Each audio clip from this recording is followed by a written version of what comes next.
ya.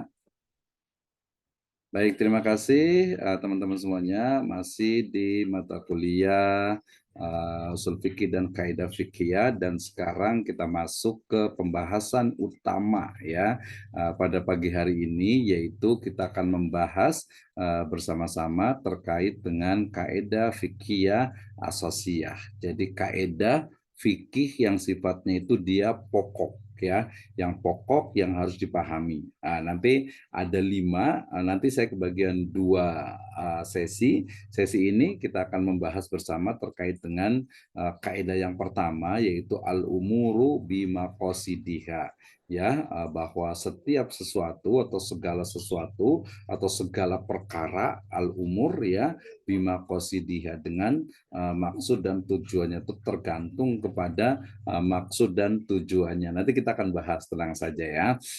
Jadi kaidah, sekali lagi tadi mudah-mudahan sudah dipahami bahwa kaidah itu adalah rumusan legal maxim ya, rumusan hukum atau kaidah hukum, kaidah fikih ya, kaidah hukum Islam terkait dengan berbagai permasalahan dalam berbagai bidang, menjadi dasar, menjadi sumber bagi berbagai penetapan hukum. Jadi dalam Islam itu kan ketika ada suatu masalah, maka pertama dilihat di dalam Al-Quran ya, di Al-Quran ada atau tidak nih gitu ya. Kemudian yang kedua, kalau tidak dalam Al-Quran ataupun sifatnya global, nanti lihat di dalam hadis atau as-sunnah. Nah, lihat dalam as-sunnah itu dia terperinci atau tidak gitu ya, dia detail atau tidak. Nah, kemudian kalau tidak ada di dalam Al-Quran dan as-sunnah, maka kemudian nanti bisa menggunakan ijma, menggunakan kias, menggunakan maslahah, istislah, menggunakan istishab,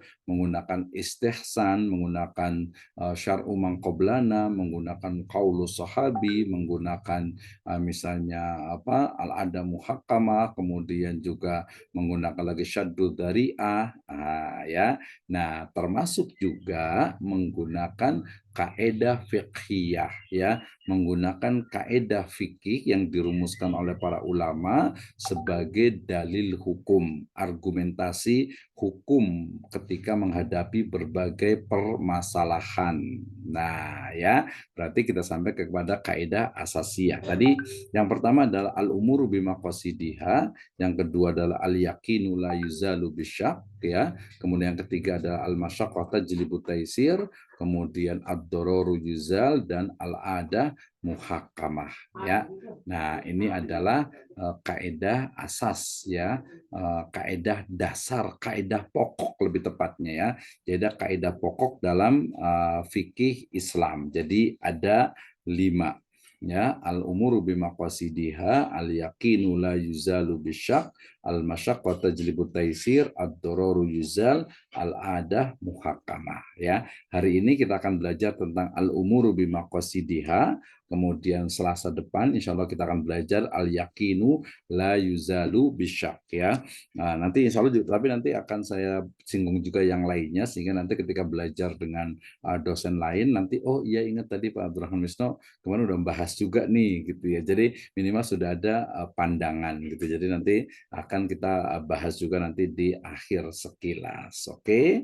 Baik, hari ini kita akan belajar tentang kaidah fikih asasiyah al-ula ya, yang pertama yaitu al-umuru bi maqasidiha ya, bahwasanya setiap perkara itu ya tergantung kepada maksud dan tujuannya. Ini ya. Jadi apa yang disebut dengan apa? Al-umuru bi maqasidiha ya. Setiap sesuatu tergantung pada maksud dan tujuan pelakunya. Nah, mulai dari definisi takrif atau pengertian ya. Yang pertama yang disebut dengan al-umur ya. Al-umuru ini jelas bahasa Arab, dia adalah bentuknya itu jamak. Jamak itu plural ya, dari lafadz al-amru ya. Al-amru sendiri maknanya adalah keadaan, kebutuhan, peristiwa, dan juga perbuatan ya. Nah, ini al-amru ya. Nanti ada kaidah juga al-amru lil wujub ya, itu perintah jadinya, itu al-amru ya. Jadi perkara, permasalahan lah gitu ya. Oke, jadi al-umuru itu adalah jama atau plural dari al-amru ya, keadaan ya, amr gitu ya, pokoknya keadaan gitu ya, peristiwa dan perbuatan ya. Jadi sesuatu bisa juga syai, kadang bisa juga na'am.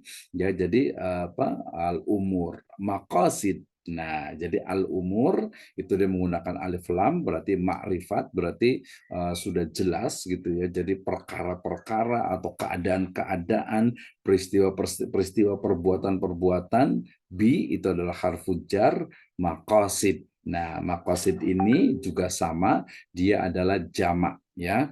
Kenapa menggunakan kata-kata jamak? Jamak itu artinya plural, artinya itu lebih dari satu gitu ya, lebih dari satu. Kenapa? Ya karena ini ada sebuah kaidah otomatis mencakup tadi dia sifatnya kuliah ya, parti apa general gitu ya, general yang berarti akan mencakup banyak sekali permasalahan ya. Nah, makosid adalah jamak plural dari maksod ya, maksud ya. Nah, bentuk masdar mimi ini dalam grammar atau dalam nahu sorof ya, grammar bahasa Arab, maqasid ini ya itu adalah dia bentuk kata kerja dari kata kosoda ya, kosoda yaksidu qasdan wa maqsadan ya, maqsadan dan al qasdu dan juga al maqsadu ya, al maqsadu. Jadi maksud jadinya tuh ya. Apa kata al maqsadu atau al qasdu itu artinya adalah al i'timad, artinya berpegang teguh ya. Jadi kemudian juga dia bermakna al amma. Al amma itu artinya condong ya, al amma. Kemudian juga al qasdu juga al qasdus sabil itu juga mendatangi sesuatu atau menuju. Qasdul ma itu adalah jalan menuju air ya, maqasid ya. Oke. Nah, berarti kita paham al-umuru ya segala perkara, saya menerjemahkannya itu, atau segala hal ya, segala hal baik itu lisan, perbuatan, isyarat itu apa dengan bimaqasidiha ya, dengan atau tergantung terkait dengan apa, terkorelasi dengan maksudnya. Itu adalah domir untuk apa, mu'annas sebelumnya. Jadi setiap segala sesuatu ya, segala perkara ya, tergantung atau terkait dengan maksud atau tujuannya. Nih kadang kalau menerjemahkan ke dalam bahasa Arab itu perlu lebih luas lagi ya. Oke, ada al-umur dan juga maksud. Nah, maksud ini dia sama juga dengan an-niyah ya. An-niyat ini kalau dia menggunakan tasdid, an-niyah itu nawa yanwi niatan itu artinya juga maksud atau kesengajaan ya, makanya ada yang pakai niat gitu, artinya adalah ya sengaja, saya bersengaja untuk sholat, berarti saya niat untuk sholat, niat lah, ada niat gitu kan ya, berarti ada faktor kesengajaan. Naam hada fi lughatin, ini secara etimologi atau secara bahasa, bahwa al umuru bimaqasidih itu adalah segala perkara tergantung kepada maksud dan tujuannya. Sebenarnya sih maksud dan tujuan itu juga sama gitu, tapi lebih lengkap lah ya. Kalau maqasid itu maksud dan tujuan. Jadi maksud dan tujuan sama aja ya. Oke, kemudian secara terminologi bahwa yang namanya umur bimaqasidihha itu terkait juga dengan apa? Perbuatan dan tindakan mukallaf, baik itu ucapan. Mukallaf itu adalah seorang muslim yang sudah diwajibkan untuk melaksanakan kewajiban, itu mukallaf ya, yang memiliki kewajiban. Jadi perbuatan dan tindakan seseorang yang mukallaf ya, berarti anak kecil atau orang gila tidak masuk ya, baik ucapan atau tingkah laku yang dikenai hukum yang dikenai hukum syara sesuai dengan maksud niat dari pekerjaan yang dilakukan. Nah, jadi al-umur bimaqasidihha ini terkait dengan apa? Perbuatan, tindakan atau ucapan ya yang dikenai oleh hukum syara itu biasanya tergantung kepada niatnya. Ya, kita datang kuliah ke sini niatnya apa nih? Belajar, kita masuk kuliah di UPN Veteran Jakarta niatnya apa nih? Gitu ya. Ya niatnya mungkin biar apa, kuliah lah gitu ya, biar apa, oh jadi status mahasiswa gitu ya, atau mungkin teman-temannya pada kuliah kuliah juga, atau mungkin niatnya ya udahlah kita karena disuruh orang tua jadi ya kuliah aja gitu ya, nggak apa-apa. Niat itu kan nanti akan ada perbaikan ya. Nah, Ibnu Abidin menyatakan bahwa niat secara etimologis, secara bahasa itu adalah kemantapan hati terhadap sesuatu. Jadi hati kita itu mau apa gitu ya. Kita belajar di sini mau apa nih? Ya kita maksud saya masuk aja lah di jam pertama di Pak Abdurrahman Misno gitu. Kan ada absennya gitu ya. Itu niatnya berarti wah saya pengen belajar saya kan pengen dapat ilmu. Apa sih sebenarnya al-umuru bimaqasidiha? Itu juga niatnya. Nah, secara istilah berarti mengorientasikan ya, menunjukkan ya, menunjukkan orientasi itu kan tujuannya atau orientasi ya, memiliki tujuan ketaatan dan pendekatan diri kepada Allah Subhanahu wa taala dalam mewujudkan tindakan. Jadi dia orientasi. Orientasi itu ya niat gitu ya, atau mungkin tujuannya gitu ya. Jadi orientasinya secara istilah itu ya berarti adalah upaya untuk mendekatkan diri kepada Allah Subhanahu wa taala dalam mewujudkan tindakannya ya. Ini secara istilah al-umuru bi maqasidiha. Segala perkara, setiap perkara, seluruh perkara itu tergantung kepada maksud dan tujuannya ya. Oke, ini adalah pengertiannya. Yang berikutnya dasar hukumnya. Yang pertama dari Al-Qur'an kan. Jadi kenapa sih kaidah ini muncul ya? Sebenarnya kita lihat di Al-Qur'an juga ada. Pertama di surat Al-Bayyinah ayat yang kelima ya, di mana Allah Subhanahu wa taala berfirman, a'udzubillahi minasyaitonirrajim ya, wa ma umiru illa liya'budullaha mukhlishina lahuddin hunafa wa yuqimus sholata wa yu'tuz zakata wa dzalika dinul qayyimah.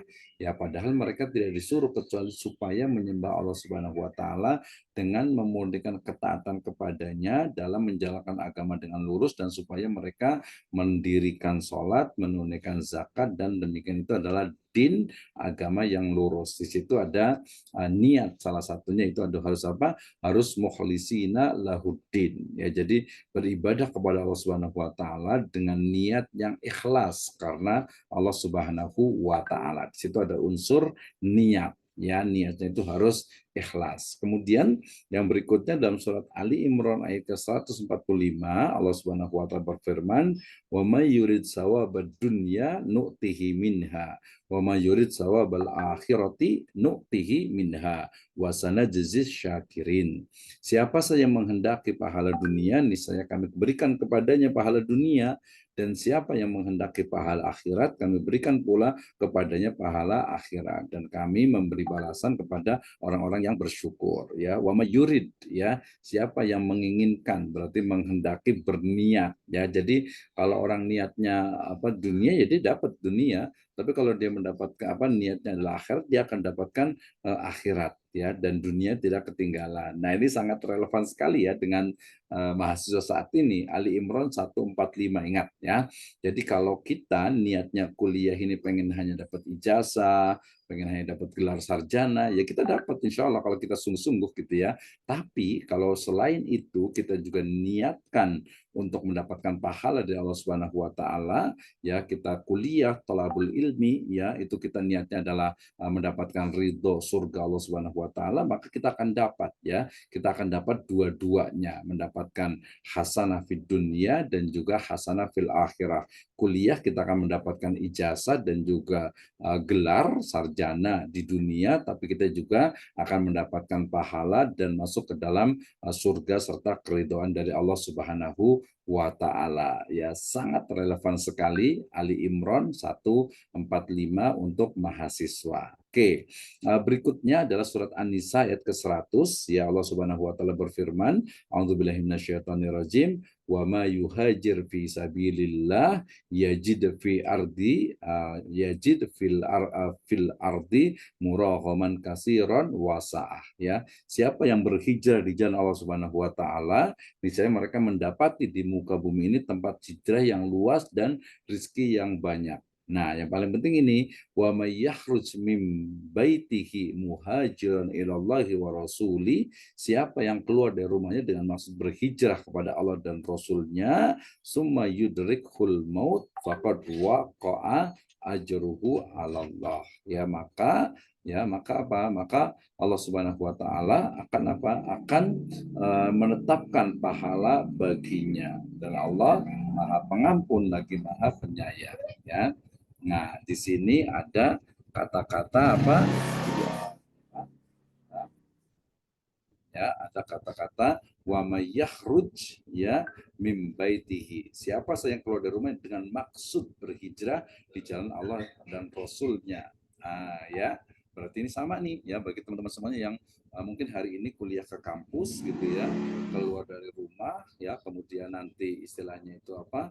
Niatnya adalah untuk mendapatkan ridho Allah Subhanahu wa taala, mendapatkan surganya, ridhonya, maka itu apa akan mendapatkan kebaikan, ya, ditetapkan pahalanya. Maka dikatakan apa, siapa saja yang apa keluar talabul ilmi fahuwa fisabilillah, ya, siapa saja yang kuliah menuntut ilmu, mencari ilmu, maka dia fisabilillah, di jalan Allah Subhanahu wa taala. Ya, ini juga sangat relevan sekali. Berikutnya Al-Ahzab ayat kelima, walaysa alaikum junahun fima akhtatum bi walakin ma ta'ammadat qulubukum. Tidak ada dosa atasmu terhadap apa yang kamu khilaf padanya, tetapi yang ada dosa adalah apa yang disengaja oleh hatimu. Jadi tergantung niatnya. Ya, tergantung niatnya. Misalnya seseorang itu kayak seperti ngomongin orang gitu ya, padahal tidak gitu ya, padahal tidak ada niat sedikit pun untuk menyakiti orang dan lain sebagainya gitu ya. Jadi ini juga terkait dengan niat. Jadi seseorang itu ya niatnya itu apa, yang tahu ya dirinya sendiri, dan itu akan nampak ya, akan mungkin diketahui oleh dirinya dan Allah Subhanahu wa taala. Jadi kalau kita itu khilaf, lupa, silap gitu ya, atau dipaksa, itu tidak dosa ya. Yang dosa itu adalah kalau sengaja gitu ya. Misalnya ada orang yang mungkin jalan-jalan ke Eropa atau mungkin jalan-jalan ke Thailand atau ke Singapura gitu ya. Ke Singapura saja yang dekat lah ya. Kemudian kita apa namanya makan ke warung Padang nih gitu ya. Wah, kan warung Padang nih.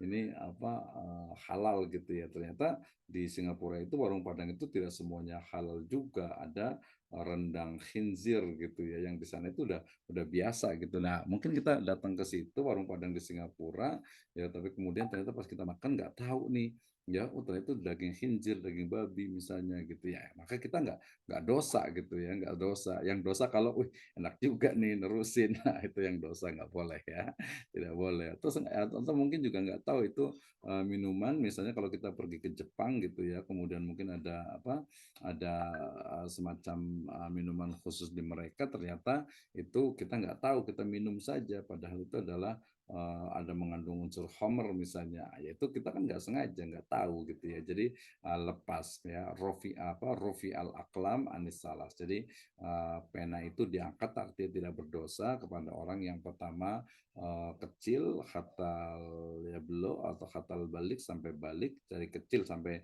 dia itu balik, kemudian orang yang gila sampai dia sadar, kemudian juga orang yang pingsan atau mabuk sampai dia itu juga sadar, ya, itu. Jadi ini salah satu dari kelebihan di dalam Islam ya. Kecuali tadi dengan sengaja, itu beda lagi gitu ya. Sama juga nih di surat Al-Baqarah 225 juga sama. La yu'akhidukumullahu billaghwi fi aimanikum walaki yu'akhidukum bima kasabat qulubukum wallahu ghafurun halim. Allah Subhanahu wa taala tidak akan menghukum kalian disebabkan sumpahmu yang tidak dimaksud untuk bersumpah. Tetapi Allah Subhanahu wa taala hanya menghukum disebabkan karena apa? Karena adanya unsur apa? Adanya unsur mungkin semacam yang disengaja, kesengajaan untuk bersumpah oleh hatimu, dan Allah Maha Pengampun lagi Maha penyayang. Jadi intinya di situ ada unsur kesengajaan ya. Ada unsur kesengajaan yang menjadikan kemudian kita itu menjadi salah di situ. Oke, ini 3 ayat. Berikutnya masih ada juga tadi dalam Al-Qur'annya berarti sudah di Al-Bayyinah ayat 5, Ali Imran 145, An-Nisa ayat 100, kemudian Al-Ahzab ayat kelima dan juga Al-Baqarah 225. Ini menjadi dasar bagi kaidah al-umuru bi maqasidiha. Segala sesuatu, segala perkara itu tergantung kepada niat dan tujuannya. Jadi kita niatnya apa nih? Kita dihukumi dengan niatnya. Ya, misalnya nih kita agak lebih jauh. Misalnya ada seseorang yang tidak sengaja mungkin dia melempar apa ya? Mungkin melempar batu lah ya. Nah, orang tidak sengaja nih melempar batu ya, kemudian ternyata batu itu kena kepala orang gitu ya. Kemudian orang itu meninggal. Ya maka ya dia tidak sengaja kan membunuh gitu kan, maka berbeda nanti hukumnya ya. Atau mungkin orang tidak sengaja tadi mengonsumsi yang haram padahal dia tidak tahu sama sekali ya, maka dia tidak dikenai hukuman dosa juga ya. Nah, demikian juga yang lainnya. Oke. Kemudian dari hadis ya, ini sebuah riwayat yang sangat masyhur sekali, ada dalam kitab Bukhari, Muslim, kemudian juga dalam Arba'in An-Nawawiyah ya, hadis riwayat Bukhari dan Muslim. Ya, Rasul SAW, ini riwayatnya sebenarnya cukup panjang ya. Ini biasanya dihafal oleh santri dan mahasiswa ya, di mana Rasul Shallallahu Alaihi Wasallam bersabda, innamal a'malu binniyat wa innama likulli imri'im ma nawa. Faman kanat hijratuhu ilallahi wa rasulihi fa hijratuhu ilallahi wa rasulih. Faman kanat hijratuhu lidunya yusibuha aw imra'atin yankihuha fa hijratuhu ila ma hajara ilaih. Ya, innamal a'malu binniyat. Sesungguhnya setiap amalan tergantung kepada niatnya. Jelas sekali hadis ini sebenarnya ya. Jadi setiap amalan itu tergantung pada niatnya ya. Wa innama likulli imri'in ma nawa. Setiap orang akan mendapatkan apa yang dia niatkan. Kalau kuliah niatnya dapat ijazah, ya insya Allah dapat ya. Kalau kuliah niatnya dapat gelar, ya insya Allah dapat. Tapi lebih utama kalau kita kuliah, kita belajar, niatnya itu adalah karena Allah Subhanahu Wa Taala ya. Faman kanat hijratuhu ilallahi wa rasuli fa hijratuhu ilallahi wa rasuli wa man kana hijratuhu lidunya yusibuha aw imra'atin yankihuha fa hijratuhu ila ma hajara ilaihi ya.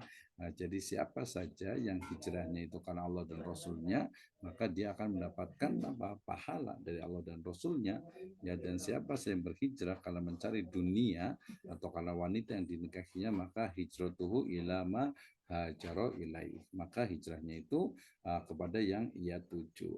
Riwayat Bukhari dan Muslim. Berarti ini terkait dengan apa? Niyah, an-niyah, niat atau kesengajaan. Jadi niatnya apa nih? Ya, jadi harus terus diperbaiki, dan yang paling utama tentu saja adalah niat yang karena Allah Subhanahu wa taala ya. Kemudian niat karena dunia itu biasanya nanti akan mengikuti ya, dia akan mengikuti ya. Wa may yurid sawabad dunya nutihi minha wa mazdawahar nuti minha ya. Maka yang paling utama itu adalah yang mencari akhirat, insya Allah dunia itu akan ikut ya. Tapi kalau kita hanya dunia saja, maka dapat dunia saja, akhiratnya tidak akan dapat ya. Padahal kita menginginkan ya tadi fid dunya hasanah wa fil akhirati hasanah ya, kebaikan di dunia dan juga kebaikan di akhirat. Naam ya. Kemudian juga hadis yang menjadi dasar bagi kaidah al-umuru bimaqasidiha juga riwayat dari Imam Bukhari dan Muslim ya. Dikatakan ini kisah tentang Ya'zu Jaisul Ka'bah fa idza kanu bi baidi'a minal ardi yukhsafu bi awwalihim wa akhirihim. Qalat qultu ya Rasulullah kaifa yukhsafu bi awwalihim wa akhirihim wa fihim aswaqahum wa ma laysa minhum. Qala yukhsafu bi awwalihim wa akhirihim summa yub'asuna ala niyatihim. Ya, akan ada nanti suatu kelompok ya, pasukan, sekelompok pasukan yang akan menyerang Ka'bah. Ini kisahnya nanti itu di akhir zaman ya. Jadi akan ada sekelompok pasukan yang hendak menyerang Ka'bah. Kemudian setelah mereka berada di suatu tanah lapang, mereka semua itu dibenamkan ke dalam perut bumi dari orang yang pertama hingga orang yang terakhir. Nah, mendengar ini kemudian Aisyah bertanya nih ya, wahai Rasulullah ya, bagaimana semuanya itu dibenamkan dari yang pertama sampai yang terakhir, sedangkan di tengah-tengah mereka terdapat para pedagang, ya orang-orang yang bukan termasuk golongan mereka, yang mereka itu tidak berniat untuk menyerang Ka'bah, ya. Nah, maka Rasulullah SAW menjawab, ya, mengatakan bahwasanya yuhsafu bi awwalihim wa akhirihim, ya. Mereka semuanya akan dibenamkan dari yang pertama sampai yang terakhir, summa yub'asuna ala niyatihim. Kemudian nantinya mereka akan dibangkitkan sesuai dengan niat mereka. Kembali juga kepada urgensi ahamiyatun niyah, ya.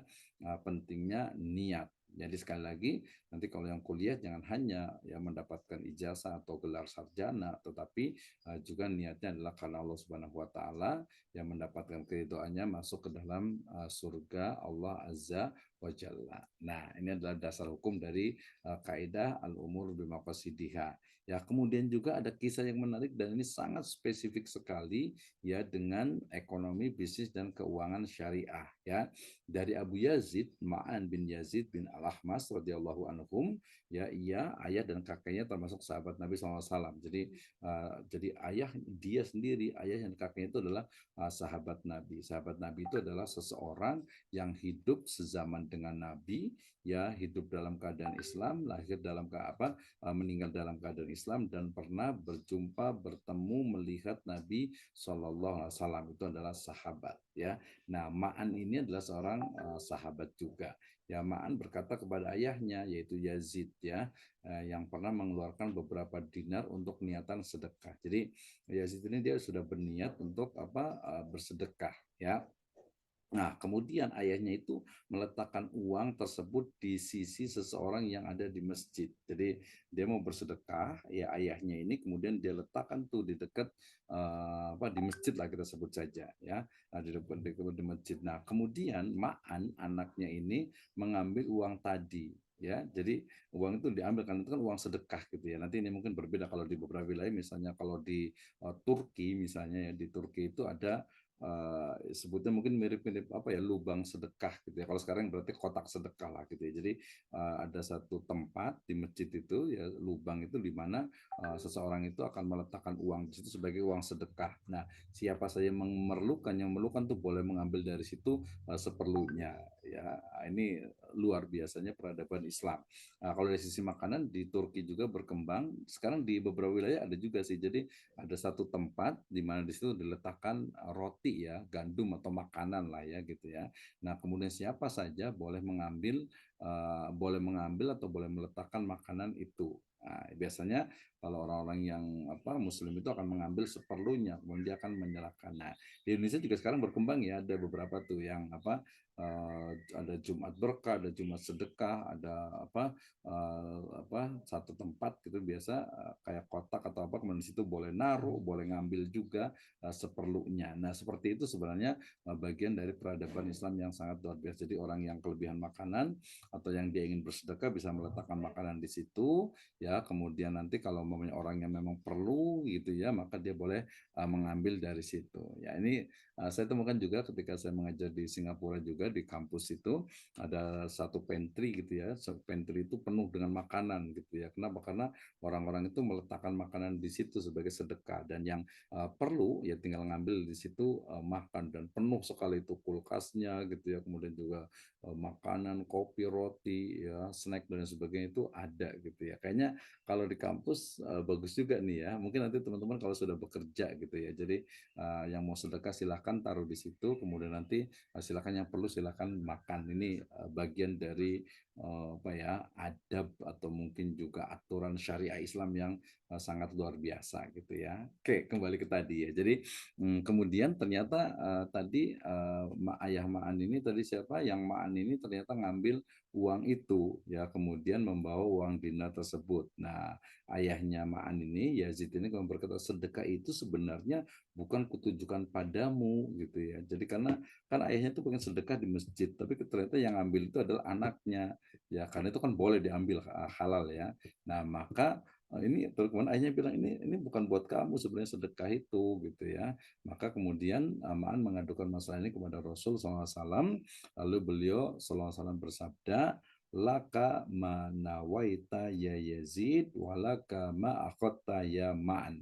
Ya, engkau dapati apa yang kau niatkan wahai Yazid, ya. Jadi engkau akan mendapatkan pahala dari niatmu bersedekah, sedangkan Ma'an, ya, walaka ma akhadta ya Ma'an, engkau akan mendapatkan apa yang kau dapati, ya, boleh mengambil dari uang sedekah tersebut. Jadi masing-masing mendapatkan, karena memang niatnya tadi bersedekah, otomatis Yazid sudah mendapatkan niat sedekah, sementara Ma'an niatnya kan dia mengambil uang sedekah, maka dia akan mendapatkan itu. Ini sangat ini sekali ya antara dunia dengan akhirat. Jadi betul-betul luar biasa, tidak bisa dipisahkan. Ini dasar kaidah dari hadis, ya. Kemudian juga banyak sekali dasar hukum kaidah yang lainnya juga, innama bu'istuna soalan niyatihi. Ini juga sama tadi, sesungguhnya manusia itu dibangkitkan menurut niatnya. Demikian juga riwayat Bukhari juga, innaka lautun fikun nafaqatan tabtagi biha wajhallah illa ajarta 'alaiha hatta ma taj'ala fi fammi imra'atik, ya. Sungguhnya tidaklah engkau menafkahkan sesuatu dengan maksud mencari keridhaan Allah kecuali diberikan pahala walaupun sekadar sesuap ke dalam mulut atau ke dalam mulut keluargamu, ya. Nah, ini juga niat tadi, ya, sesuatu yang sifatnya itu mubah, bahkan sesuatu yang niatnya itu kewajiban itu bisa mendapatkan pahala, ya. Kewajiban dalam konteks keduniaan itu bisa mendapatkan pahala. Makanya, ya, saya selalu sebutkan bahwasanya salah satu dari so'bul iman, salah satu dari cabang iman itu adalah imatatul adza anit thariq, ya. Jadi mengambil, menghilangkan, ya, adza, ya, gangguan, duri, kemudian mungkin yang mengganggu di jalan, mungkin ada bungkus permen, ya, bekas makanan itu kita ambil kemudian diletakkan ke tempat sampah. Nah, itu adalah bagian dari cabang keimanan, implementasi dari keimanan, dan akan dapatkan pahala, gitu ya. Jadi nanti kalau teman-teman yang di kelas gitu, atau mungkin di kampus atau di rumah gitu ya, jadi usahakan tuh kalau udah ada sampah gitu yang apalagi kalau yang mengganggu, ya, mengganggu, ya, pejalan kaki, mengganggu orang gitu ya, maka itu juga akan mendapatkan pahala, ya.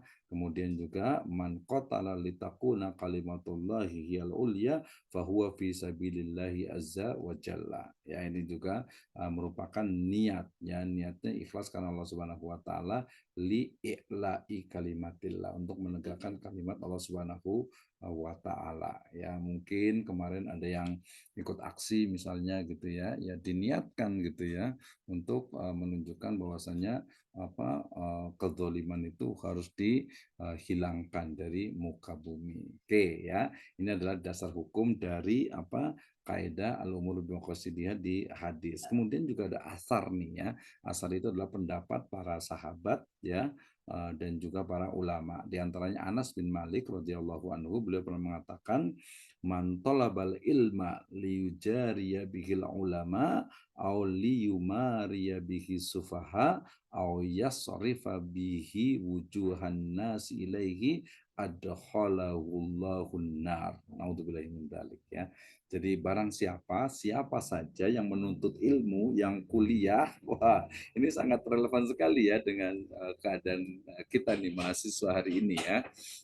Jadi siapa saja yang menuntut ilmu, siapa saja yang kuliah, kemudian hanya ingin, ingat ya, hanya ingin digelari ulama, sarjana, magister, doktor, ya, atau mungkin untuk berdebat dengan orang bodoh, menyalahkan, atau supaya dipandang oleh manusia gitu ya, maka Allah Subhanahu wa taala akan memasukkannya ke dalam neraka. Ini adalah perkataan dari Imam Malik, ya, bukan dari Nabi SAW, tapi maknanya itu benar, ya. Jadi kalau orang itu kuliah, orang itu belajar, thalabul ilmi, cuman pengen dipanggil kiai, ustadz, imam gitu ya, kemudian atau mungkin dia ingin mendebat orang yang bodoh atau mungkin biar dilihat oleh manusia, maka dia akan dimasukkan ke dalam neraka gitu ya. Artinya ya tidak bagus sekali niatnya. Ini terkait dengan niatnya.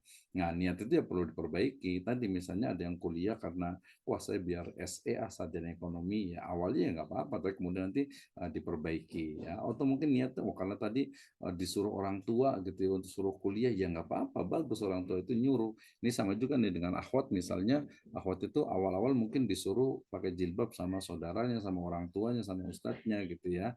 Nah nggak apa-apa disuruh dulu, mungkin agak terpaksa, tapi lama-lama akan menjadi kebiasaan dan akan lama-lama akan menjadi nyaman. Ya niat awalnya nanti akan terus diperbaiki. Ya Sufyan Al-Sauri juga pernah menyebutkan bahwa ya sesuatu yang sangat sulit untuk terus diperbaiki itu adalah niat. Jadi ya terus luruskan niat kita. Kemudian Abu Sa'id Al-Khudri juga ketika berbicara kharaja alaina Rasulullah sallallahu alaihi wasallam wa nahnu natadzakkarul masihad dajjal faqala ya.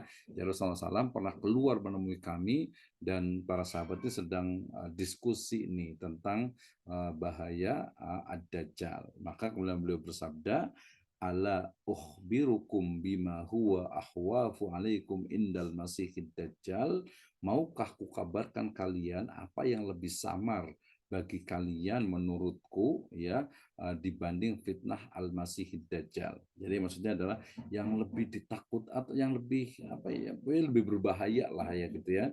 Jadi ada fitnah yang lebih berbahaya dari dajjal. Apa itu? Iya ya. Qala qulna bala ya Rasulullah. Ya iya ya Rasulullah ya. Maka Rasulullah SAW bersabda faqala asyirqul khafi ayyaquma ar-rajulu yusalli fa yuzayyina salatahu lima yara man aw min nadarir rajulin ya. Jadi paling bahaya itu selain fitnah dajjal itu adalah apa? Ya syirik ya, perbuatan syirik al-khafi atau syirik yang samar atau nanti disebut dengan apa syirkul khafi atau apa syirik asghar yaitu riya ya di mana seseorang itu sholat lalu ia perbagus sholatnya agar dilihat orang lain. Ini riwayat Ibnu Majah ya. Nah, jadi kalau kita sholat ya terus kita perbaiki, jangan hanya yang dilihat orang lain gitu ya. Demikian juga ibadah-ibadah yang lainnya ya harus lillahi azza wa jalla. Nah, Ibnu Taimiyah pernah mengatakan rahimahullah bahwasanya wan niyatu mahalluhal qalbu bittifaqil ulama ya. Niat itu letaknya di hati berdasarkan kesepakatan ulama. Fa inna wa biqalbihi wa lam yatakallam bilisanihi ahza'at niyatu bittifaqihim ya. Jika seseorang niat di hatinya tanpa ia lafatkan dengan lisannya, maka niatnya sudah dianggap sah berdasarkan kesepakatan para ulama. Nah, ini terkait dengan niat ya. Niat itu ya di hati. Kalau di lisan itu biasanya untuk menguatkan ya. Oke. Nah, penerapan kaidah ya. Pertama biasanya terkait tadi dengan misalnya memakan bangkai tanpa rukhsah atau dispensasi hukum adalah haram ya berdasarkan Al-Qur'an dari apa innamal khamru wal maisir wal azlam rijzun min amali syaitan, kemudian juga innama harrama alaikumul maitata wadama walahmal khinjir wa ma uhilla bihi li ghairillah. Jadi maitah atau bangkai itu ya haram dikonsumsi. Nah, ketika kita tidak mengonsumsinya ya karena kita tahu nas Al-Qur'annya ya dan kita mengikuti itu, maka kita akan mendapatkan pahala. Saya ulang lagi ya. Jadi dalam Islam itu maitah atau bangkai itu kan haram. Nah, kemudian kalau kita tahu keharamannya, kita tidak mengonsumsinya ya. Nah, itu kita lakukan karena ya kita tahu ada ayatnya, ada hadisnya dalam Islam tidak boleh, maka itu akan mendapatkan pahala ya. Nah, sebaliknya ya jika kita tidak memakan bangkai itu karena jijik mungkin ya atau karena tidak suka makan ya maka dia tidak dapat pahala gitu ya, tidak dapat pahala. Sama juga nih mungkin yang akhwat misalkan terpakai hijab karena kita tahu itu adalah apa bagi akhwat adalah kewajiban dia dapat pahala gitu ya. Tapi karena mungkin ada juga yang pakai hijab itu karena biar kelihatan lebih ini gitu ya, dan lain sebagainya gitu, total nah itu dia nggak dapat pahala, nggak dapat, apa-apa gitu ya. Atau mungkin karena, mungkin ada apa ya, artis yang main film pakai, hijab gitu ya, nggak dapat pahala karena niatnya itu bukan karena kesadaran, bukan karena kesengajaan, bukan karena niatnya itu ya. Oke, itu yang pertama, ini masih yang umum contohnya. Kemudian yang berikutnya pembunuhan juga. Jadi pembunuhan itu waman qatala mu'minan muta'ammidan ya, fajazauhu jahannam khalidina fiha. Jadi pembunuhan kalau yang sengaja yaitu jelas maka kisos gitu ya. Tapi kalau sibhu amdun menyerupai sengaja ya maka itu nanti hukumannya berbeda. Demikian juga tadi kalau khoto atau kesalahan ya maka hukumnya itu mungkin bisa jadi hanya takzir atau kafarat ya. Jadi misalnya tadi seseorang melempar batu kemudian ternyata mengenai orang lain dan sampai meninggal gitu dan dia tidak ada niat untuk membunuh orang tersebut ya maka dia tidak wajib kisos gitu ya. Nah, ini kenapa? Karena tergantung niatnya itu untuk apa gitu ya. Oke ya. Nah, nanti kita lihat juga dalam bidang ekonomi. Nah, ini yang paling banyak nih kita pelajari yaitu terkait dengan apa? Turunan kaedah dari al-umuru bimaqasidiha. Jadi ini yang sering kita maksudkan, yang saya maksudkan bahwa ketika kita belajar semakin banyak sekali yang dibahas. Apalagi, oh ini pakai Arab gundul semuanya lagi ya, gitu ya. Ini yang backgroundnya mungkin di SMA, SMK, STM, SMK ya. Nah, ini mungkin yang di alias saja mungkin agak bingung, apalagi yang di SMA, tapi nggak apa-apa, no problem ya. Don't worry, be happy, jangan khawatir ya, karena sekarang sudah ada terjemahannya, kemudian juga ya kita pelajari lah ya sambil belajar juga ya. Nah, nanti kita bahas satu-satu, tenang saja gitu ya. Jadi ini adalah turunan breakdown ya dari kaidah asasiyah. Tadi ingat, saya ulang dari atas ya. Kaidah asasiyah ini. Jadi dalam Islam itu pertama ada kaidah asasiyah, kaidah pokok ya itu ada 5. Dari kaidah pokok ini kemudian para ulama menjelaskan kembali. Ini kan al-umur bimaqasidiha, setiap sesuatu ya setiap perkara tergantung pada niat ya dan tujuannya. Ya maksud dan tujuannya. Untuk maksud dan niatnya. Nah, ini kita turunkan lagi, berarti apa aja nih yang bisa dikembangkan dari kaidah ini ya. Nanti yang kedua ada al-yakin la yuzalu bisyak juga sama berkembang juga. Oke. Nah, al-umuru bimaqasidiha memiliki ya kaedah-kaedah turunan yang cukup banyak. Saya sebutkan hanya 11 saja ya. Misalnya yang pertama, ini nanti cari di internet, di copy paste nanti akan ada syakalnya.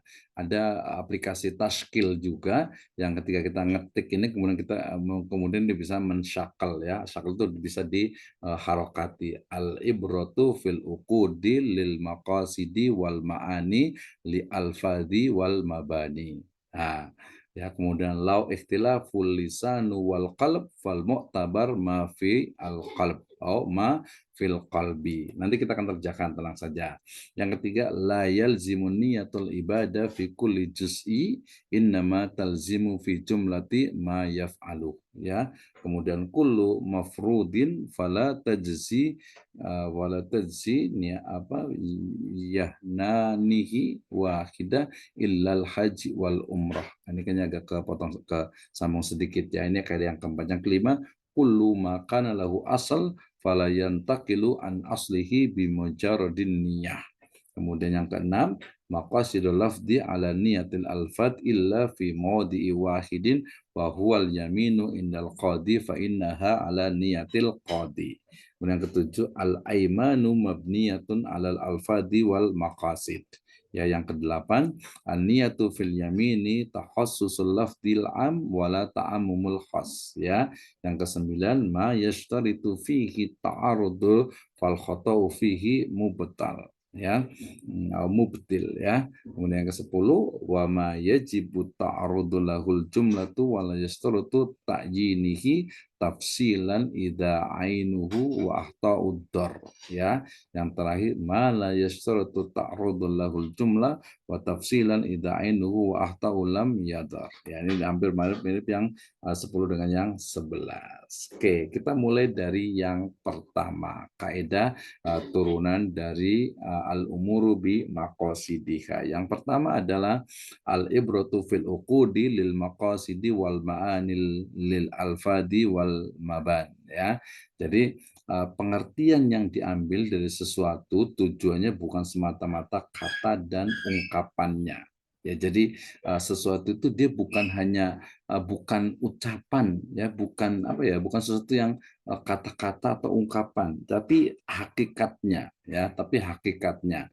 Al ibrah fil uqud, jadi pengertian ibroh dari sebuah akad, ya, dari sebuah transaksi itu, ya, lil maqasidi wal maani, ya, jadi lil maqasidi wal maani, ya, bukan semata-mata maksud dan juga maknanya, lil alfadi wal maban, ya, tetapi pada makna aslinya, ya, jadi makna atau hakikat aslinya lah, ya, hakikat dari aslinya, ya. Sebagai contoh misalnya nih, seseorang yang mengatakan gini, saya hibahkan barang saya ini ya untukmu selamanya. Nih saya kasih kamu ini, tapi saya minta uang 1 juta rupiah. Gitu ya. Ini HP saya kasih, tapi saya kasih uang 1 juta ya. Itu kan ungkapannya kan ngasih, hibah gitu ya. Nah, walaupun kata-katanya itu adalah memberi hibah, tapi dengan permintaan uang, maka akad tersebut bukan hibah, tetapi itu adalah jual beli, ya, sebagai akibatnya. Itu ya. Nih handphonenya saya kasih, tapi kamu harus ngasih saya 1 juta ya. Itu bukan ngasih namanya, itu mah jual beli. Jadi tidak terjebak kepada kata-kata, ya, ataupun transaksi juga, ataupun tulisan juga, ya, tulisan. Oh banyak nih ya, banyak nih misalnya di supermarket dulu-dulu ya. Kalau sekarang ya di marketplace, ya, di toko online, ya, diskon 90% gitu ya, atau diskon 70% plus 20%, aduh 90% gitu ya. Itu jelas tidak seperti itu hakikatnya yang sebenarnya. Dan fakta itu juga bukan diskon, tetapi itu hanya permainan kata-kata gitu ya. Jadi kalau ada permainan, jadi ini sangat relevan sekali. Jadi kalau ada riset penelitian tentang promosi, kan biasa di marketing ya, di promosi ini termasuk apa nih? Oh, termasuk ini, berarti maknanya sebenarnya bukan itu, ya, bukan yang dimaksud itu bukan diskon, bukan pengurangan juga, tapi itu sebenarnya hanya kata-kata dari marketing, ya. Jadi istilah-istilah yang digunakan untuk marketing agar menarik orang itu untuk membeli gitu ya. Nah, seperti itu tadi juga, ya, sama juga ketika gini, seseorang ayo ngasih duit, kemudian nanti kita akan kasih, ya, apa namanya, yang beruntung kita kasih istilahnya itu uangnya lebih banyak, itu judi, ya, itu perjudian. Sama juga nanti ketika ini banyak ada kemarin kejadian teman itu dia ngasih 500.000 gitu ya, dia transfer ke satu, ya, apa, bisnis model lah gitu ya, kemudian dia akan kembali 700.000 gitu ya, kemudian nanti alasannya untuk bisnis, untuk usaha dan sebagainya, macam-macam lah, bilang pakai apa namanya,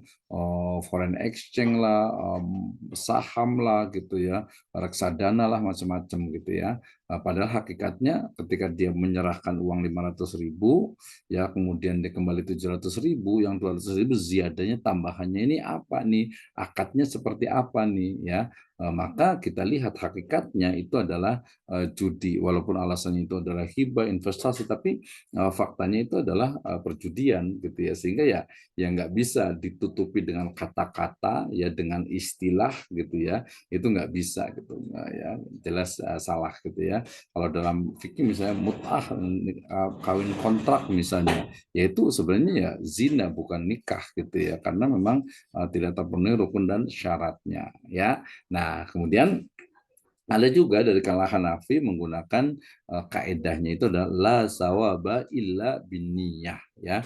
Jadi tidak ada pahala kecuali dengan niat.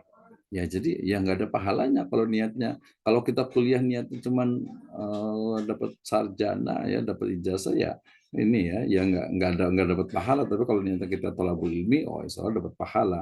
Ya sama juga nih dari Maliki juga, la sawaba wala iqaba illa binniyah. Tidak ada pahala dan juga tidak ada siksa kecuali karena niatnya.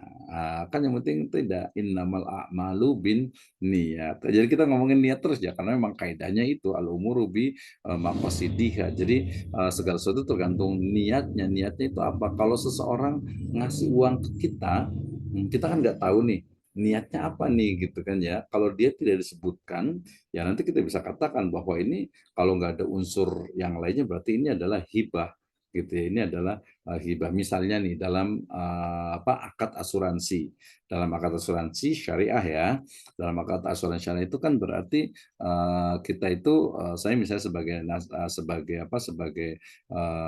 peserta ya, sebagai peserta saya akan menyerahkan uang ya, premi ya, menyerahkan uang premi. Kemudian bisa dalam ekonomi syariah itu ada dua. Yang pertama adalah sifatnya itu tabarru sosial, dan yang kedua adalah tijari atau investasi ya.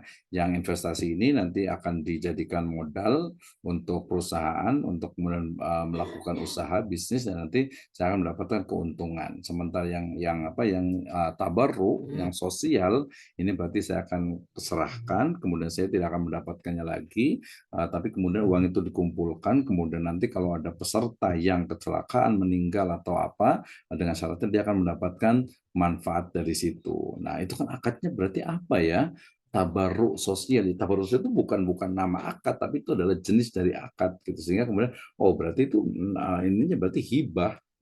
Berarti akadnya itu adalah hibah, pemberian gitu ya, pemberian. Kalau sedekah ya beda, dia bukan sedekah jadi hibah. Jadi kalau dalam asuransi itu akadnya yang tabar itu adalah hibah. Nah, sehingga kemudian hibah, ketika hibah itu kita berikan, kemudian kita mendapatkan dari situ, ya sebagian ulama mengatakan diperbolehkan karena memang ada syurutnya, ada syaratnya. Sama juga nanti kalau umpamanya arisan, arisan ekonomi juga ya, arisan misalnya ya nggak usah banyak-banyak lah 100.000 ya. Nah arisan berarti setiap bulan saya ngasih uang 100.000 gitu ya. Nah ini berarti akadnya apa ya? Hibah? Enggak juga kan, uangnya dikembalikan nanti yang dapat gitu ya. Maka hakikat dari arisan merujuk kepada riwayat ini, al ibratu fil uqudi lil maqasidi wal ma'ani lil alfadi wal maban ya. Jadi pengertian yang diambil dari sesuatu tujuannya bukan semata-mata kata dan ungkapan. Jadi sesuatu itu hakikatnya bukan terjebak kepada kata-kata ya atau istilah yang digunakan. Bunga di bank, bunga itu kan indah gitu ya. Bunga itu indah, bunga itu bagus, bunga itu harum. Ya, itu makna dari lafadznya, kata-katanya. Tapi hakikatnya bunga bank itu adalah ya apa ya, busuk ya, artinya haram, tidak diperbolehkan. Itu hakikatnya. Jadi jangan terjebak oleh kata-kata, sesuatu yang nampak kata-katanya bagus padahal itu tidak diperbolehkan. Tadi misalnya apa namanya, misalnya tadi itu apa ya, tadi bunga bank misalnya, kemudian nanti mungkin judi ya dengan kata-kata permainan, atau homer misalnya ya, homer dengan kata-kata minuman energi lah gitu ya, kemudian juga apa-apa, termasuk juga rokok gitu ya, rokok misalnya paspor global Anda gitu ya. Rokok itu mungkin ini jalan saya, atau mungkin apa ya, pria punya selera gitu ya. Itu kan kata-katanya seolah kata-kata yang positif, yang bagus, padahal itu hukumnya ya jelas gitu ya. Kalau rokok bisa jadi makruh, atau sebagian mengatakan haram gitu ya. Kalau homer jelas juga. Coba kita lihat iklan rokok, kemudian iklan homer minuman keras gitu kan ya, bir gitu ya, dan sebagainya, itu kan seolah-olah gitu sebagai sebuah, oh Anda layak dapat bintang, oh berarti Anda layak dapat yang haram gitu ya. Kan nggak boleh sama sekali ya, itu jangan terjebak oleh kata-kata, tetapi hakikat dari yang sebenarnya itu. Wah, ini dalam kaidah. Jadi dalam akad transaksi jangan terjebak nih dengan kata-kata yang diskon lah, ya kemudian mungkin potongan harga lah, harga turun lah, atau mungkin ada yang menyebutnya dengan jual rugi, ya dan lain sebagainya, ya dilihat gitu ya. Nah ini yang paling banyak kenapa kemudian at-tujar at-tajiru shaduk, ya pedagang yang jujur itu ma'an nabiyyin wasyuhada, ya akan di akhirat sana akan bersama siddiqin, orang-orang yang jujur, dan juga oleh siapa? Oleh bersama para nabi. Gitu ya. Jadi ini menjadi hal yang penting nih. Sekali lagi kaidah yang pertama ini terkait dengan bagaimana hakikat itu tidak terjebak kepada kata-kata atau istilah yang digunakan. Bunga bank bukan bunga yang berbunga-bunga, bukan yang harum, bukan yang indah, bukan yang enak untuk dilihat gitu ya, enak untuk dilihat ya, tetapi bunga bank adalah sesuatu yang haram dalam Islam, busuk dan ya tidak boleh dikonsumsi, gitu ya. Kemudian tadi Anda layak dapat bintang, ya Anda tidak boleh dapat bintang kalau bintangnya itu adalah bintang bir misalnya, nggak apa-apa kita sebutkan gitu ya. Atau mungkin yang lainnya ya, merek-merek yang lainnya yang jelas sekali itu adalah keharamannya. Oke, itu yang pertama. Yang berikutnya adalah sawaba wala iqaba binniyah au illa binniyah, artinya bahwa pahala kemudian juga hukuman ya dia tidak bisa ya diterima, tidak ada kalau tidak adanya niat. Maka kuliah kita harus niat. Dari tadi ngomongin tentang kuliah terus ya, ya nggak apa-apa lah biar semangat gitu ya. Kuliahnya biar semangat gitu ya. Oke, ini adalah kaidah turunan yang pertama dari apa yang dimaksud dengan al-umuru bi maqasidiha. Yang kedua, tadi sudah nyambung juga ya, la sawaba illa binniyah, la sawaba wa la iqaba illa binniyah. Yang ketiga adalah lahtalafal lisanu wal qalb fal mu'tabaru ma fil qalbi, ya. Jadi apabila berbeda antara apa yang diucapkan dengan apa yang ada di dalam hati atau diniatkan, maka dianggap benar adalah apa yang ada di dalam hati. Karena hati itu tidak bisa bohong gitu ya. Ini jadi hal yang penting menurut saya nih ya. Jadi kalau ada perbedaan antara lisan dengan hati, hati orang siapa tahu gitu ya, gitu ya, ikan laut siapa yang ngasinin gitu ya, keringat ikan kali gitu ya. Jadi kita nggak tahu hatinya, tapi ya minimal ini merujuk kepada niat. Jadi kalau ada perbedaan antara ucapan lisan dengan hatinya atau dengan niatnya, maka yang dianggap benar itu adalah apa yang ada dalam hati. Karena lidah tidak bertulang katanya ya. Katanya ya lisan itu bisa bohong, apalagi bohong itu nanti biasanya terkait dengan apa, adanya kepentingan, keadaan, dan lain sebagainya. Ya, contohnya nih, kalau dalam aplikasi ibadah dulu ya, misalnya hati itu niatnya wudhu ya, sedangkan yang diucapkan adalah mendinginkan anggota badan, maka wudhunya tetap sah. Nah, ini tergantung niatnya gitu ya. Jadi dia memang niatnya itu wudhu gitu, dan dia juga tahu dia gerakan-gerakannya adalah wudhu. Sama juga nanti ada satu riwayat perkataan dari Syekh Muhammad bin Shalih Al-Utsaimin, beliau menyatakan bahwa ketika seseorang itu dia nyebur ke danau, ke laut, atau ke satu kolam renang dan sebagainya, nyebur ke air, kemudian dia niatkan untuk mandi besar, mandi junub misalnya, dan seluruh tubuhnya itu basah, maka itu menjadi sah gitu ya, karena niatnya itu ya, dan terpenuhi juga nanti syarat dari mandi wajibnya itu, gitu ya. Itu dari tergantung kepada niatnya, dalam beda niat dengan hati. Sama juga seseorang yang dia itu memberikan hartanya kepada orang lain, kemudian dia nggak ngomong gitu ya, dia ngomong gitu, atau mungkin dia mengatakan saya bersedekah nih gitu ya, tapi hatinya paham, tahu gitu ya bahwa dia itu adalah menyerahkan zakat, maka yang berlaku itu adalah ya zakat itu menjadi sah. Ya mungkin kalau sekarang bukan memberi langsung ya, biasanya transfer ya. Jadi mungkin seseorang itu dia transfer, bisa langsung ke fakir miskin ya, ke apa, asnaf zakat ya, atau mungkin dia ke amil zakat, dia transfer, kemudian ya mungkin di situ mungkin dia nulisnya hanya sedekah dari hamba Allah gitu ya. Nah, padahal dia tahu hatinya bahwa dia itu transfer adalah untuk membayar kewajiban zakatnya, menunaikan kewajiban zakatnya. Maka walaupun di tulisan itu adalah sedekah atau di lisannya adalah sedekah, ya karena zakat itu adalah sedekah, maka yang berlaku tetap adalah zakatnya itu dan pelaksanaan zakatnya itu juga menjadi sah. Wakaf nanti juga sama, ya wakaf juga sama. Nah termasuk juga nanti akad yang lainnya, akad misalnya seseorang itu apa ya, mungkin dia pinjam, ya utang lah lebih tepatnya. Seseorang itu utang ke orang lain gitu ya. Nah tapi ternyata dari awal itu niatnya itu bukan utang gitu ya. Niatnya itu memang apa ya, minta atau mungkin lebih tepatnya itu apa, bahasa kasar itu kayak merampok gitu ya, ngambil lah ya dari orang lain gitu ya, merebut gitu ya, mengambil dari orang lain. Ya, maka yang berlaku berarti dia dosanya itu adalah karena dia niatnya itu bukan qard, bukan utang. Kalau utang kan dia ada niat untuk mengembalikan. Tapi kalau dia utang tapi tidak ada niat untuk mengembalikan, berarti kembali lagi ke apa, wal qalb fal mu'tabaru ma fil qalb ya, ma fil qalbi. Jadi yang dianggap benar adalah apa yang ada di hatinya. Jadi seseorang itu utang uang tapi dia niatnya tidak untuk membayar, berarti dia sudah berdosa niatnya tuh ya. Apalagi dia memang tidak betul membayar. Ini banyak nih kasus nih. Biasanya kadang keluarga, biasanya itu keluarga atau kadang orang dekat nih ya. Kadang dia niatnya saya pakai uangnya dong atau mungkin utang gitu ya.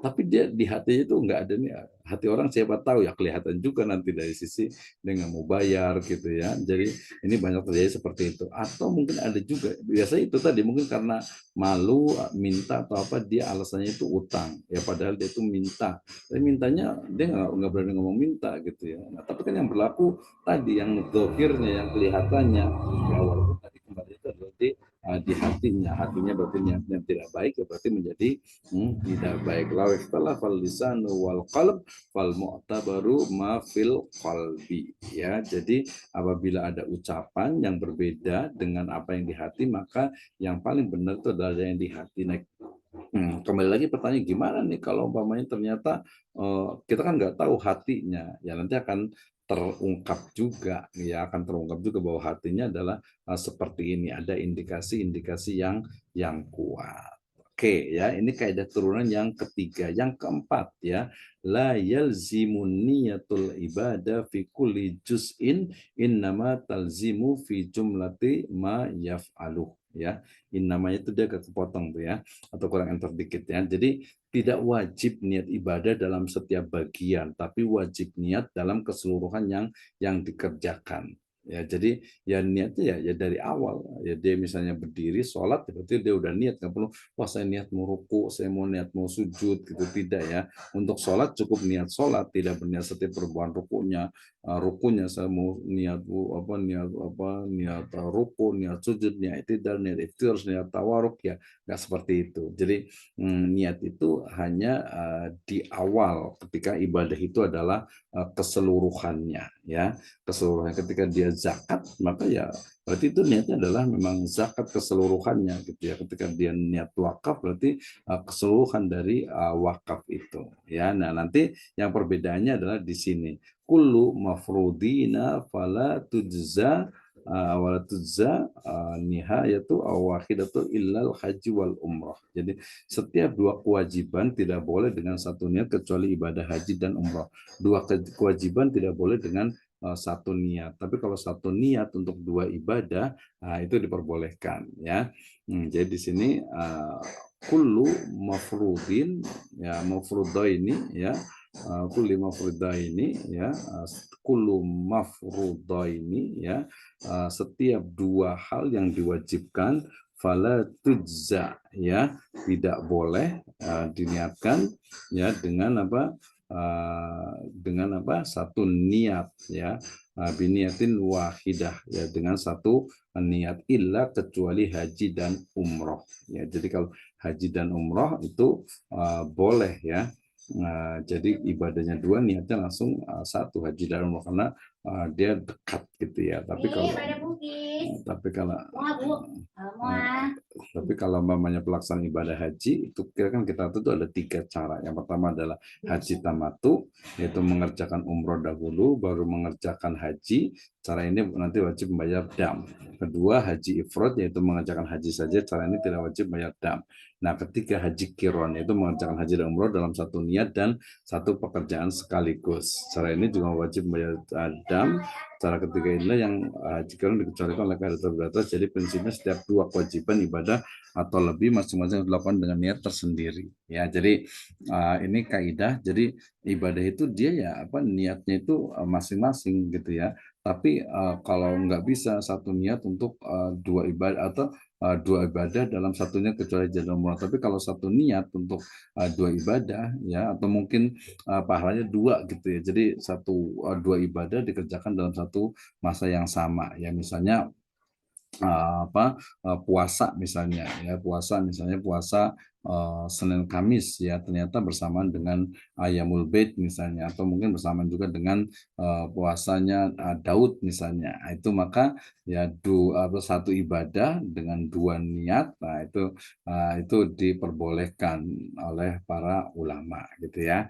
Nah, ini biasanya terkait dengan inilah ya, hitung-hitungan biasanya itu ya. Oke. Tadi atau yang ketiga, jadi 2 kewajiban tidak boleh dengan satu niat ya, dengan satu niat gitu ya, ini secara umum. Tapi nanti ada juga mengatakan ya boleh satu niat untuk 2 ibadah ya, terutama nanti yang memang yang sama gitu ya, yang memiliki sama. Tadi kan puasa ya, puasa kan sama puasa waktunya sama gitu, hari Senin kebetulan berarti sama. 6.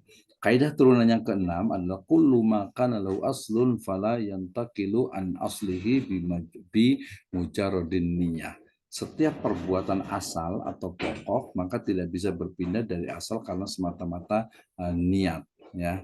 Jadi misalnya jadi gini, perbuatan yang asal atau yang dasar nih dia tidak bisa pindah dari asal karena niatnya. Ya, jadi kalau udah niat asal ya udah. Misalnya nih orang itu sholat duhur, ya, kemudian setelah 1 rakaat ternyata dia berpindah kepada sholat tahiyatul masjid, ya nggak bisa gitu ya. Kan niat dari awal itu udah sholat duhur gitu ya. Nah, ketika kemudian niatnya berubah jadi tahiyatul masjid, maka sholat duhurnya batal gitu ya. Nah, ini menurut Abu Hanifah dan juga Imam Malik. Sementara Imam Malik mengatakan ya tidak batal, bisa dilanjutkan atau mungkin kembali ke niat yang awalnya gitu ya. Nah, kasus ini dia berbeda dengan orang yang sejak terbit fajar belum makan dan minum, kemudian tengah hari dia berniat untuk saum sunnah atau puasa sunnah, maka sah saumnya karena sejak terbit fajar belum makan apa-apa, belum makan dan minum. Jadi dia agak beda ya. Jadi ini kalau wajib misalnya gini, seseorang yang puasa wajib misalnya puasa Ramadan atau mungkin juga puasa misalnya kodok gitu ya, menggantikan gitu ya. Nah, kemudian di tengah jalan dia niatnya rubah, saya mau niat puasa Senin Kamis aja ya nggak bisa gitu. Berarti dia batal dong itu, hanya menurut Maliki dan Hanafi. Sementara kalau Syafi'i ya berarti tidak bisa dirubah niatnya itu. Jadi memang yang niat di awal itu yang berlaku gitu ya. Oke, ini secara istilah di dalam ibadah. Nanti yang ekonomi ada ya. Yang ketujuh adalah maqasidul lafzi ala niyatil alfat illa fi mawdi'i wahid wa huwal yaminu indal qadi fa innaha ala niyatil qadi ya. Maksud yang terkandung dalam ungkapan kata sesuai dengan niat orang yang mengucapkan. Jadi ungkapan kata ya, makna dari kata itu sesuai dengan apa yang diucapkan, kecuali dalam satu tempat, yaitu dalam sumpah di hadapan qadi. Dalam keadaan demikian maka maksud lawat adalah menurut niat qadi. Ya, jadi lafadznya itu sesuai dengan apa yang diniatkan oleh qadi ya. Misalnya di sini berarti ada kata-kata talak atau hibah atau nazar atau sholat, sedekah dan seterusnya, maka itu dikembalikan kepada niat orang yang mengucapkan kata tersebut ya, dan apa yang dimaksud olehnya. Ya, sedekah itu bisa zakat ataupun sunnah. Ya, sholat itu bakal sholat fardu atau sholat sunnah. Jadi misalnya ada seseorang bernazar, saya mau nazar mau sholat gitu ya. Yang dimaksud sholat apa nih? Ya, yang pasti bukan sholat wajib ya. Masa sholat wajib dinadarkan, kan itu kewajiban gitu ya. Kemudian saya mau bayar sedekah.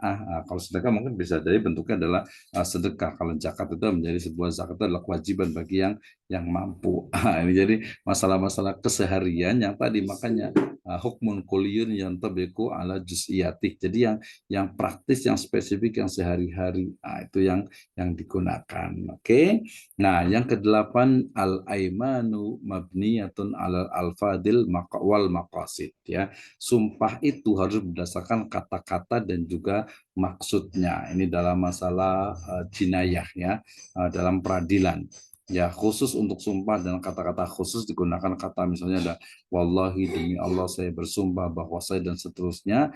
Maka selain itu harus diperhatikan pula maksud dengan sumpahnya. Jadi maksudnya itu apa? Ya, dalam hukum Islam antara niat, cara, dan tujuan harus ada dalam garis lurus. Artinya niat harus ikhlas, caranya juga harus benar dan baik, dan tujuannya harus mulia, mencari ridho Allah Subhanahu wa Ta'ala. Jadi nanti misalnya kita lihat dalam surat, dalam masih kaitan ekonomi, ya, dalam surat di Al-Baqarah ayat 186. Ya ayyuhalladzina amanu, oh bukan, langsung ya, kalau di An-Nisa 29 ya ayyuhalladzina amanu, tapi kalau di Al-Baqarah 186, la ta'kulu amwalakum bainakum bil batil wa tudlu biha ilal hukam li ta'kulu min amwalin nasi bil ism wa antum ta'lamun, ya. Jangan kalian mengonsumsi, memakan harta kalian sendiri dan juga harta orang lain dengan cara yang batil, wa tudlu biha ilal hukam, kemudian mengajukan perkara kepada hakim untuk mengonsumsi, untuk memakan harta orang lain dengan cara yang berdosa, padahal kalian mengetahuinya. Ya, ini ada kaitan dengan al-aiman, jadi sumpah. Ya, jadi sumpah itu berdasarkan kata-kata dan maksudnya. Jadi kata-kata seperti apa, maksudnya itu apa. Kecuali nanti yang sumpah yang ada depan qadhi, maka itu niatnya adalah ada pada qadhi yang berkehendak. Oke. Nah, yang kesembilan, an-niyatu fil yamini tahassusul lafdil ami wala ta'ammumul khas. Niat dalam sumpah mengkhususkan lafaz am, lafaz yang umum, tidak menjadikan lafaz, tidak menjadikan yang am itu lafaz yang khusus. Ya, misalnya orang yang bersumpah, kalau dia itu bersumpah tidak akan mau berbicara dengan manusia, tetapi yang dimaksudkannya hanya orang tertentu. Ya, jadi kalau namanya yang sumpah yang khususkan, niat dan sumpah mengkhususkan lafaz yang umum. Ya, jadi manusianya mungkin oh ada orang tertentu nih yang diajak bicaranya, misalnya nih, ya. Contoh lainnya misalnya Umar nih, ya. Nah, maka sumpahnya hanya berlaku terhadap Umar saja. Nah, ini juga berlaku kepada misalnya seseorang yang menerima minuman dari orang lain. Lalu orang yang menerima minuman bersumpah tidak akan memanfaatkan minuman itu, tetapi diniatkan untuk semua pemberiannya. Maka ia tidak dinilai melanggar sumpah apabila ia menerima makanan atau pakaian pemberiannya dan kemudian memanfaatkan untuk memenuhi kebutuhan dirinya. Jadi dia spesifik, ya, spesifik. Jadi niat yang spesifik, ya, terhadap satu, misalnya saya nggak mau menerima, atau gini, saya nggak mau makan, saya nggak mau makan daging. Daging, ya. Jadi kalau ikan termasuk daging bukan? Ya termasuk daging juga berarti, gitu, ya. Atau mungkin enggak, kalau makna daging itu ya selain ikan, daging itu ya daging ayam, daging kambing, daging sapi, gitu, ya. Kalau ikan, walaupun disebutnya lahman torian di dalam Al-Quran, ya, artinya itu daging yang baik, tapi itu adalah ikan, gitu, ya. Jadi daging dengan ikan secara khusus itu dia berbeda. Seperti itu. Jadi lebih kepada kata-kata. Jadi karena memang dalam teks ini biasanya memang kata-kata itu menjadi hal yang sangat penting. Yang ke-10, ma la yashtaritu ta'rudu lahul jumlatu wa tafsilan idza ainahu au idza ainuhu wa akhtau lam yadar. Sesuatu amal yang dalam pelaksanaannya tidak disyaratkan untuk dijelaskan, dipastikan niatnya, baik secara garis besar ataupun secara terperinci, kemudian ditentukan dan ternyata salah, maka kesalahan tidak membahayakan sahnya amal tersebut. Ya, jadi ketika seorang melaksanakan sebuah amal, aktivitas, gitu, ya, yang tidak harus niatnya itu dilafatkan atau ditentukan, ya, secara terperinci, kemudian ternyata salah, maka tidak membahayakan atau tidak merusak dari amalnya. Misalnya nih, orang yang menyatakan niat bahwa tempat pelaksanaan sholatnya di masjid atau musola, atau menyebutkan hari tertentu, imam tertentu dalam sholat berjamaah. Lalu terbukti kemudian apa yang dinyatakan dalam itu keliru, maka sholat yang bersangkutan tetap sah secara hukum. Hal ini mengingat sholat yang dilakukan orang tersebut secara sempurna. Jadi misalnya begini, saya mau sholat di masjid ini dengan imam ini, gitu, ya. Kemudian pas hari waktunya ternyata dia masjidnya sama, tempat sholatnya, tapi imamnya itu berbeda. Nah, maka sholatnya dia tetap sah dilaksanakan. Oke, last yang terakhir ya kaidah turun yang ke-11 ini sebenarnya nanti ada beberapa yang lainnya dalam kitab yang lain tapi saya cukup sampai ke yang 11. Wa ma yastaratu fihi ta'arudu wal khatau fihi mubtal ya atau mubtilun ya pada suatu amal dalam pelaksanaan disyaratkan kepastian kejelasan niatnya, maka kesalahan dalam memastikannya akan batalkan amal. Ya, ini sama juga tadi lanjutkan dari nama amal bin niat. Jadi kalau ada sebuah kegiatan atau sebuah aktivitas, sebuah akad transaksi yang mengharuskan adanya niat, maka kesalahan dalam memastikannya akan membatalkan amal. Ya, ini berbeda nih ya. Kita harus bandingkan begini. Misalnya seseorang misalnya memberikan uang kepada orang lain ya maka kita tahu tuh ya walaupun dia tidak ada niat tapi itu adalah hibah dan itu sah. Saya ulang lagi, jadi ketika seseorang itu memberikan uang harta kepada orang lain gitu ya maka walaupun dia tidak menyebutkan orang tersebut tidak menyebutkan maka dianggap sah karena itu adalah hibah ya itu adalah akadnya hibah. Tetapi ya akan menjadi permasalahan ketika seseorang itu memberikan uang kepada orang lain, kemudian dia berniat untuk nanti mengambilnya kembali. Ya, jadi orang naruh duit ya meletakkan atau memberikan uang kepada orang lain tapi bilang ini saya nitip uang ini kemudian nanti akan saya ambil.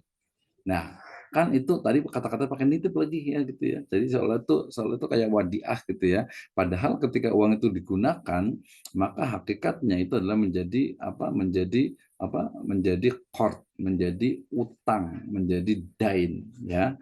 Nah, sehingga nanti berlaku kullu qardin jaronafan fahuwa riba. Maka ketika akad qard ini harusnya disebutkan. Ataupun kalau tidak disebutkan juga itu adalah hakikatnya itu adalah qard ya. Nanti kalau yang merujuk kepada kaidah ini adalah terkait dengan mudorobah ya. Ketika seseorang itu memberikan uang kepada orang lain yang semestinya menyebutkan bahwa ini adalah mudorobah tapi dia tidak menyebutkan maka yang menjadi batal mudorobahnya tersebut. Makanya bisa menggunakan lisan ataupun tulisan atau bisa juga dengan isyarat ya atau dengan indikasi tadi isyarat atau muhkamat al-adatul muhkamat yang memang sudah tahu orang ketika ngasih misalnya uang untuk usaha ya udah tahu gitu ya. Nah, seperti itu. Tapi kalau tidak adanya niat, tidak ada kejelasan gitu ya, maka menjadi batal. Musyarakah juga sama. Ketika seseorang itu memberikan uang beberapa orang, kemudian dia tidak ada niat untuk tidak jelas juga akadnya, maka menjadi batal syirkahnya tersebut. Ya, kaidah fikih ini menyatakan bahwa kesalahan dalam niat untuk amal yang menuntut yang mengharuskan kejelasan niat ya kesalahan berimplikasi terhadap batal amal tersebut ya. Ada amal tersebut sama juga nih nanti kalau dalam akad nikah gitu ya. Dalam akad nikah kan harus jelas akadnya gitu ya. Tahlilul farj gitu misalnya gitu ya. Maka ketika niatnya salah ya berarti batal tuh pernikahannya gitu ya. Niatnya atau mungkin niat yang nanti biasa diucapkan, dilafatkan misalnya kalau dalam pernikahan gitu ya. Misalnya kemarin yang di situ Bang bilang saya nikahkan anak saya ya Fulanah binti Fulan dengan mas kawin seperangkat alat sekolah. Oh gitu ya. Oh, sah sebenarnya sih gitu. Tapi kan maksudnya bukan seperangkat alat sekolah gitu, tapi seperangkat alat sholat gitu ya. Harusnya nanti kalau mahar jangan itu, tapi yang bernilai seharusnya jangan hanya seperangkat alat sholat gitu ya. Oke, ini kaidah turunan yang ke-11 dan menjadi akhir dari pembahasan tentang kaidah-kaidah turunan dalam Al-Umur Maqasid. Oh, ada satu lagi yang ke-12 ya. Oh ya, 12 terakhir ya. Oh, itu 12 ya.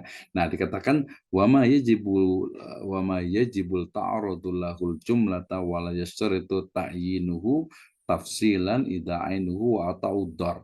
Sesuatu amal yang diniatkan harus dipastikan secara garis besar tidak secara terperinci kemudian dipastikan secara terperinci maka ternyata salah maka membahayakan sahnya amal tersebut ya misalnya seseorang sholat berjamaah dengan niat makmum pada Umar kemudian ternyata yang menjadi imam adalah Ali maka tidak sah makmumnya. Oh, ini karena niatnya gitu ya. Tapi ini kan secara garis besarnya. Tapi ini kaidah yang bisa kita diskusikan. Baik, itu adalah turunan dari apa? Kaidah al-umur bi maqasidiha. Yang berikutnya ini yang terakhir, penerapan kaidah bidang ekonomi, bisnis dan keuangan syariah. Tadi sudah ada beberapa contohnya, tapi ini lebih spesifik. Misalnya, ya seseorang membeli anggur ya dengan tujuan niat memakan atau menjual, maka hukumnya boleh. Jadi saya beli anggur ya untuk dimakan atau dijual kembali ya boleh. Akan tetapi apabila ia membeli tujuan membeli anggur itu untuk menjadikan khamar atau menjual pada orang yang menjadikan sebagai khamar, maka hukumnya haram.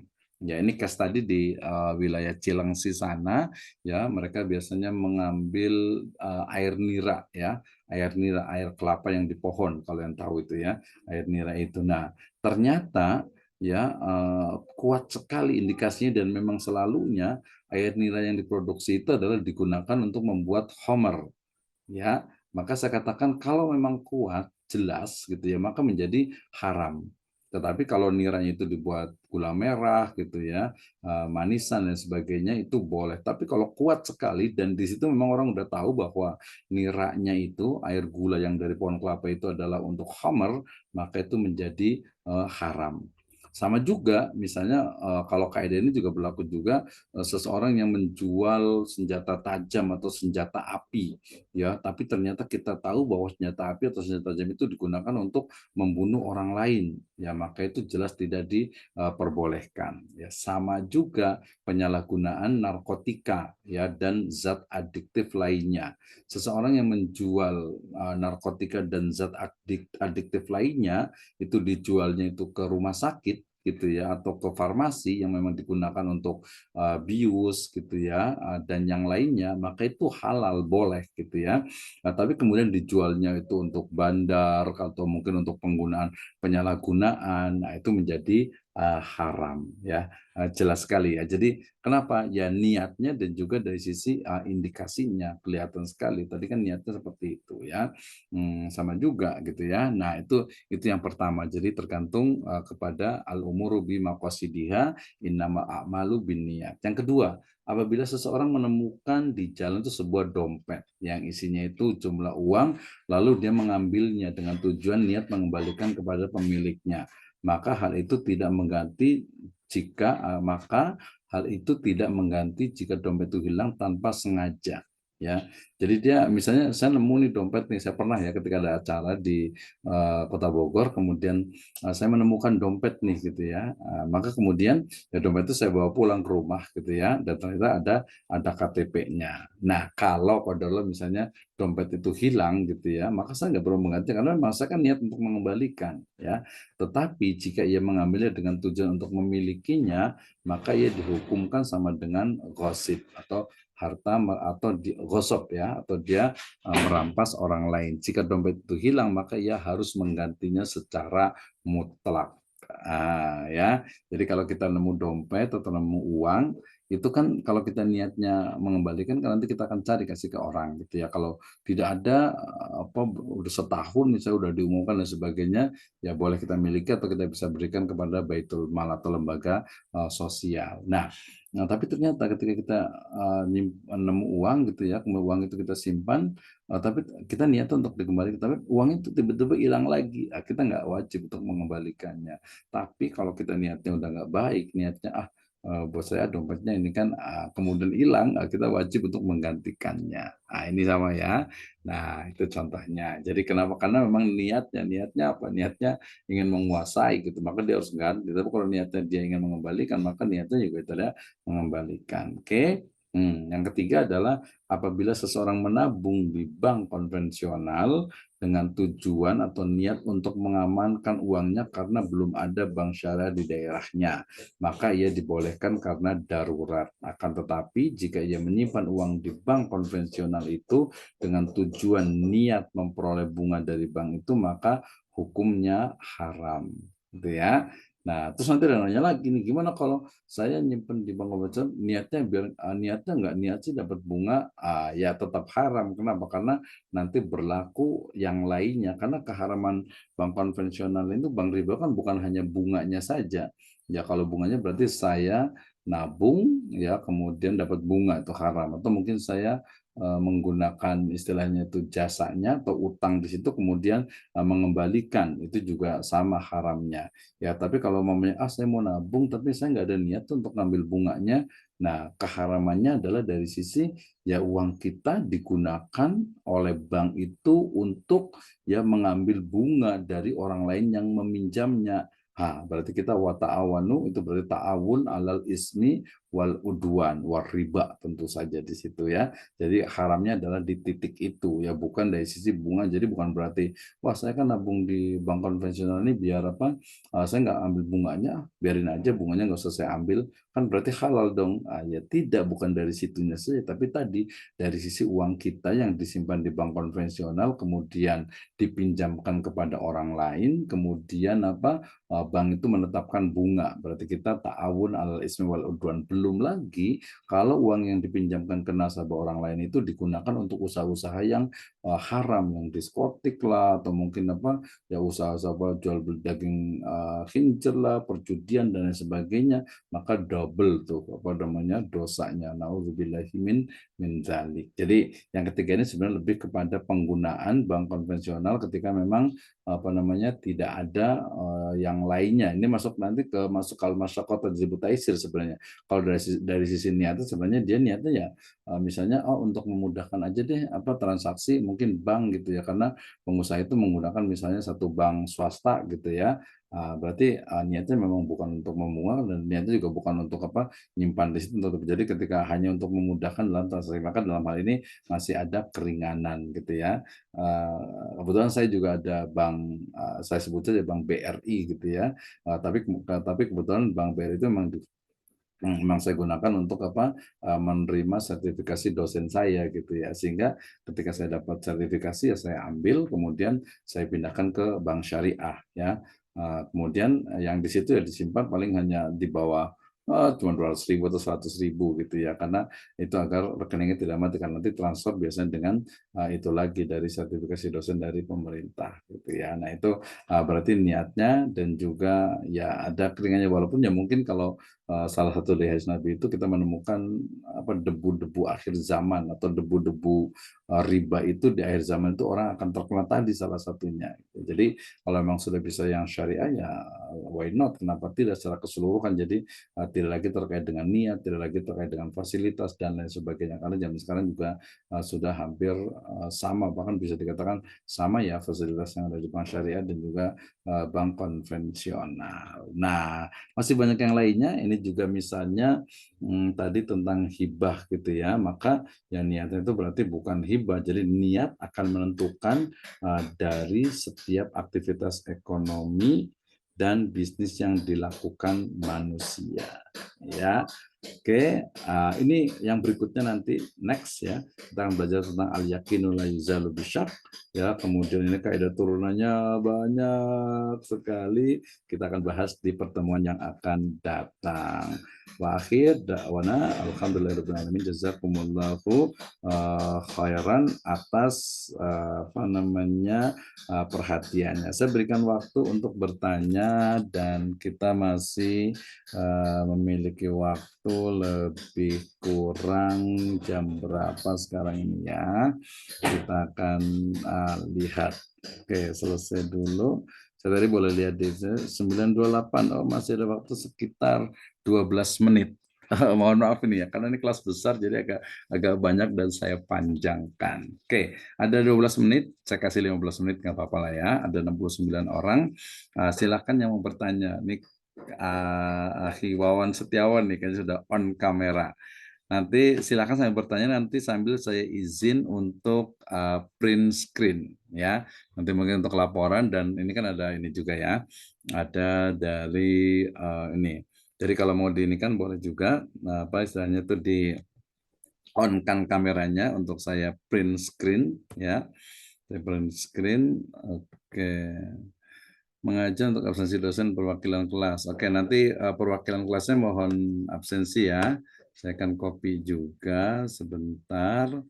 Sambil menunggu, saya berikan kesempatan untuk yang bertanya karena soal nisful jawab. Soal itu adalah sebagian dari jawaban, ya separuh dari jawaban. Ya nanti silakan apa yang mau bertanya. Kalau yang malu boleh pakai tulisan, ya boleh pakai tulisan. Oh, saya letakkan di sini dulu. Nah, ya silakan kalau yang mau bertanya langsung, ya sambil isi absensinya. Silahkan, mudah-mudahan terdengar dengan baik. Problem about our topic today, yeah, maybe some of you don't understand, kurang paham mungkin ya, miscommunication, ya.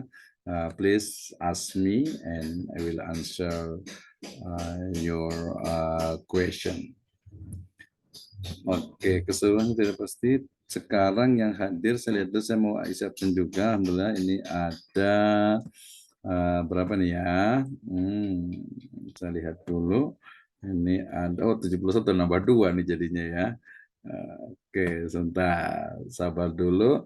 Oke, silakan kalau yang mau bertanya sambil bertanya, saya sambil isi untuk absensinya. Nanti sambil saya buat apa print screen-nya juga ya. Bentar. Oh, ini lagi masih ini. Saya matikan recordingnya dulu ya, stop dulu.